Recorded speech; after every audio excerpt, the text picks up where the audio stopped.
আসসালামু আলাইকুম ওয়া রাহমাতুল্লাহি ওয়া বারাকাতুহু। সমস্ত তারিফ ও প্রশংসা সেই মহান আল্লাহ পাকের জন্য। আল্লাহর প্রতি শুকরিয়া আদায় করি আলহামদুলিল্লাহ। তারপরে পরে বিশ্ব নবীর প্রতি লক্ষ কোটি দুরূদ এবং সালাম শান্তি দ্বারা বর্ষিত হোক, অর্পিত হোক, আল্লাহুম্মা আমিন। যারা আমার ভিডিও দেখেন, যারা শোনেন, প্রত্যেককে জানায় আন্তরিক শুভেচ্ছা এবং অভিনন্দন। আজকে আমি আলোচনা করব আল্লাহ রসুল সাল্লাল্লাহু আলাইহি ওয়াসাল্লামের যে আগমন দিবস ঈদে মিলাদুন নবী অর্থাৎ মিলাদ শরীফ পাঠ করা জায়েজ কিনা, সেই সম্পর্কে আজকে আমি আপনাদের কাছে একটা কিতাব অবশ্যই পরিবেশন করব। যারা বলে ঈদে মিলাদুন নবী করা চলবে না, মিলাদ করা চলবে না, তাদেরই পীরের কেতাব, তাদেরই লেখা কেতাব থেকে আমি আপনাদের কাছে দলিল হিসাবে পেশ করব।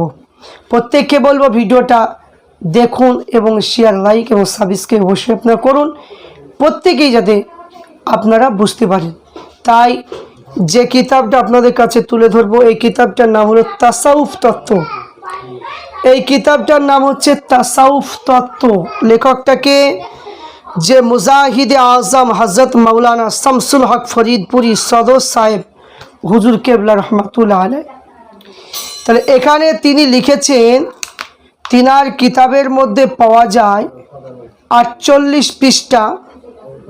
48 পৃষ্ঠা থেকে তিনি লিখেছেন যে মিলাদ সম্পর্কে, মৌলুদ শরীফ পড়া নিয়ে, মৌলুদ শরীফ পড়ার মধ্যে কিয়াম করা নিয়ে অনেক মতবিরোধী দেখা দিয়েছে, এমন অনেক দলাদলি বলাবলি পর্যন্ত হয়েছে। এই ব্যাপারে আসল জিনিসটা কি, এই সম্পর্কে আমাদের ইলমে তাহকিক অনুযায়ী আপনার মতামতটা কি, এবং জানিয়ে আমাদেরকে সুখী করবেন। আশা করি সমাজে গণ্ডগোল ও ভুল বোঝাবুঝিগুলিকে দূর হবে। এটা যে প্রশ্ন উত্তর দিলেন যে শামসুল হক ফরিদপুরি রহমাতুল্লাহ আলাইহি, তিনি উত্তর দিচ্ছেন যে এখানে বলা হয়েছে যে উত্তরটা হলো মৌলুদ শরীফ তিনটি শব্দে ব্যবহার হয়ে থাকে, একটা মৌলুদ শরীফ, মিলাদ শরীফ আর মৌলুদ শরীফ।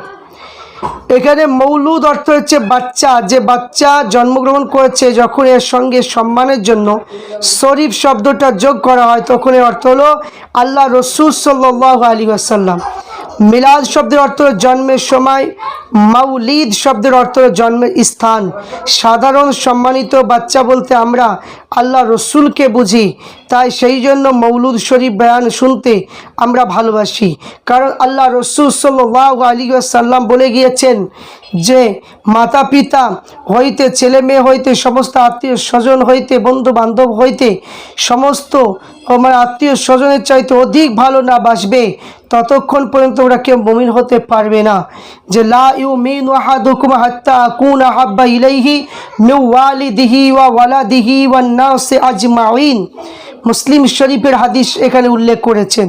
সর্বাপেক্ষ বেশি যখন ভালোবাসতে হবে তখনই, এটাই যখন ফরজ, তখন সর্বাপেক্ষ বেশি তার দান রাশি স্মরণ করতে হবে। তাই এখানে বলছেন ইয়া আইয়ুহাল্লাযীনা আমানু যকুরুল্লাহ যিকরান কাসীরা, যে এখানে হে মুমিনগণ তোমরা অনেক বেশি করে আল্লাহকে স্মরণ করো এবং আল্লাহ জিকির ফিকির করো।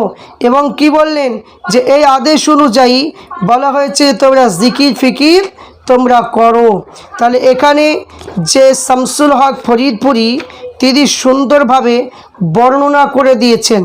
এখানে আরও বলেছেন যে কি, যে এখানে বলা হয়েছে মৌলুদ শরীফ যারা বেদাত বলে তাদের হতে মহব্বতকে হযরত জিকির আলোচনা বেদাত বলে মনে করে না, বেদাত বলে। মৌলুদ শরীফের নামে সমাজে অপকর্ম চালু হয়েছে, তাকে সমাজে খ্রিস্টান অনুসরণ, হিন্দুদের অনুসরণ বা মৌলুদ শরীফের নামকরণে মৌজু, এবং কি বলছে মৌজু বলা হয়েছে যে মৌজু রেওয়াত মানে গঠন করা হয়েছে। তাই গান বাদ্য আসল জমানো হয়েছে, গান বাদ্র নেয়, থিয়েটার নেয়, টাকা রোজগারের জন্য পার্টি সাজানো, বাইজি নাচানো হয়েছে, নামাজ যাওয়া বন্ধ করে পার্টি দেওয়া হয়েছে। এইগুলো মানে কি যদি হয় তাহলে এগুলি কিন্তু নিষেধ।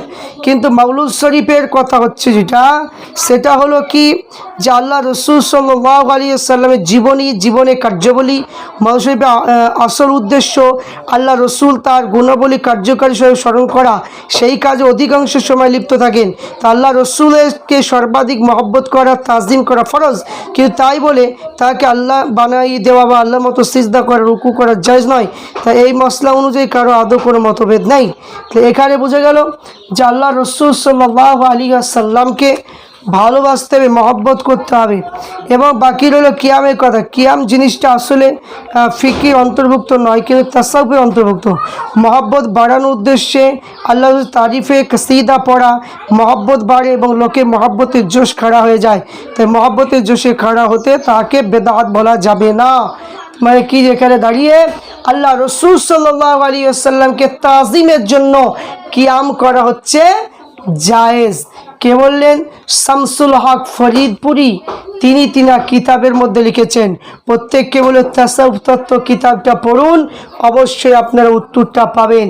তাহলে এখানে আমরা তাসাউফ তত্ত্ব কিতাব থেকে আমরা যেটা বুঝতে পারলাম যে আল্লাহ নবী সাল্লাল্লাহু আলাইহি ওয়াসাল্লামে ঈদে মিলাদুন নবী করা এবং কিয়াম করা দুটোই জায়েজ আছে। তিনি নিজেও করেছেন। এই শামসুল হক ফরিদপুরি এই হুজুরের একটা মানে বুখারী শরীফের হাদিস আছে, বুখারী শরীফ তিনি তর্জমা করেছেন। সেই বুখারী শরীফের মধ্যে তিনি ঈদে মিলাদুন নবী সম্পর্কে সুন্দরভাবে নূর সম্পর্কেও তিনি ওই বুখারী শরীফের মধ্যে উল্লেখ করেছেন। তো প্রত্যেককে বলে ভিডিওটা বেশি শেয়ার, লাইক এবং সাবস্ক্রাইব করুন। প্রত্যেকে আশা করছি আপনারা তার উত্তরটা